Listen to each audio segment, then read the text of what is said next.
കലാഭവൻ നവാസ് അന്തരിച്ചു. ചൊട്ടാനിക്കരയിലെ ഹോട്ടൽ മുറിയിൽ മരിച്ച നിലയിൽ കണ്ടെത്തുകയായിരുന്നു. വിഷ്ണു സുരേഷ് വിവരങ്ങൾ നൽകും കൊച്ചിയിൽ നിന്ന്. വിഷ്ണു, എന്താണ് സംഭവിച്ചത്?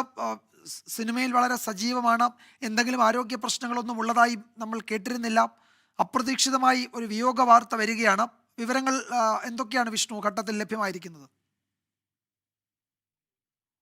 വിജയകുമാർ, വളരെ സങ്കടമുള്ള ഒരു വാർത്തയാണ്. കലാഭവൻ നവാസ് അന്തരിച്ചിരിക്കുന്നു. ഡെത്ത് പോലീസ് കൺഫേം ചെയ്തിട്ടുണ്ട്.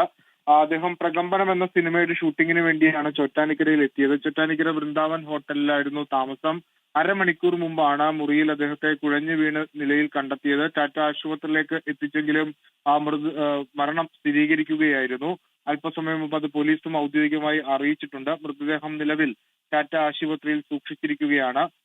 മറ്റ് അസ്വാഭാവിക കാരണങ്ങളൊന്നും ഇതുവരെ പോലീസ് പറഞ്ഞിട്ടില്ല. കുഴഞ്ഞു വീണ് മരിച്ചു എന്നുള്ളതാണ്